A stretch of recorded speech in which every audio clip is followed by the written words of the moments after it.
What is going on, guys? I am the John Gasm, and I am coming on you today with another conspiracy theory. The theory we're discussing today is about one of the most popular comedies of our generation, Step Brothers. This movie was obnoxiously popular when it came out back in 2008, and still to this day in 2015, it gets referenced regularly. It's probably going to go down as a classic, and to be honest, I really don't know how to feel about that. Regardless though, I am not here to give you my review of the film. Instead, I'm going to share with you guys an interesting theory that I found a couple of weeks ago about the relationship between Brennan and Derek Huff.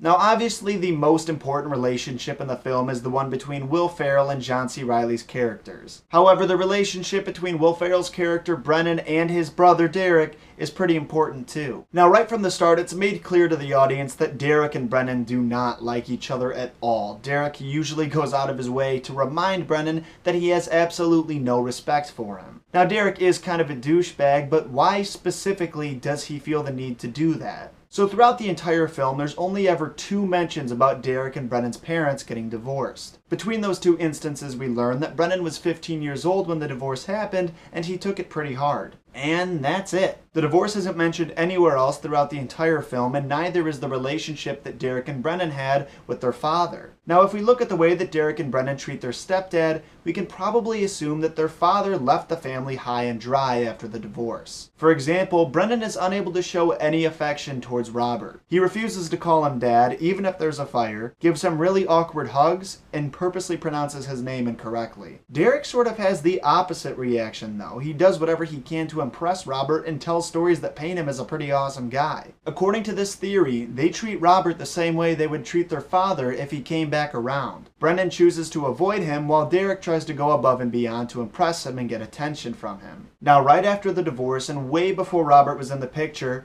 Derek was hoping that Brennan would become the man of the house when their father wasn't around. Now, obviously this doesn't happen. Brennan becomes extremely attached to his mother and develops a codependent relationship with her, and she coddles him every chance that she gets. And we can't really blame her for treating Brennan like this. She didn't want him to feel abandoned the same way he did when his father left. So since Brennan refused to become the man of the house, it was Derek who took on that role. The flashback of Derek ruining Brennan's talent show performance is just an example of him displaying dominance whenever he can. It was also a way for him to act out his anger towards his brother for never becoming the man that Derek needed him to be. Derek never told Brennan about his resentments, but we can definitely see them here and there throughout the film. An excellent and interesting example is shown during the car ride scene with Derek's family where they're singing Sweet Child of Mine. There's a point during the performance where Derek looks back at his son Tommy and says, "Okay, Tommy, you're the oldest, I'm counting on you." He's not so much telling Tommy to finish up the song as much as he is projecting his feelings towards his older brother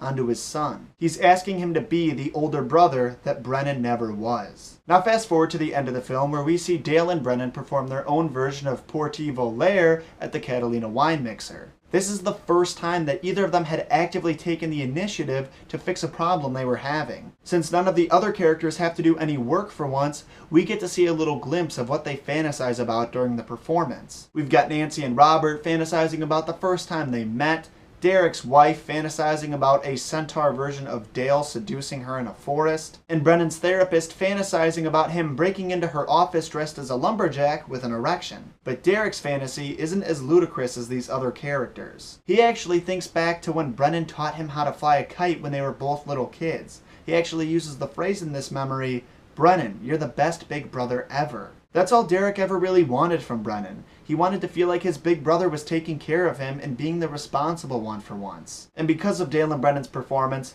not only was the Catalina wine mixer saved, not only did Derek make his nut, Derek got the older brother he always wanted. And that, you guys, is the Step Brothers theory. Thank you so much for watching. I want to thank Reddit user LinSivvi for writing this awesome evaluation of the film. I'm going to put a link to his or her theory in the description down below. As always, you guys, I'm going to ask you to do me a couple of favors in the form of rating, commenting, and subscribing so I can get some solid feedback about what you thought of the video. And also, if you like this theory, make sure you share it. I think any real fan of the movie would appreciate this video because it puts an interesting twist on the story, at least in my opinion. And for such a ridiculous comedy, it does add add another layer to it, and I think it's going to make the movie much more enjoyable next time I watch it. And as always, the links to my social media accounts are in the description down below. Go give those a like or follow if you're feeling like being a super fan today. But you guys, I know I ask you to do a lot of favors at the end of every video, and just know that even if you don't do any of them at all, I still appreciate you watching this regardless. Thank you guys so much for stopping by, and stay fresh.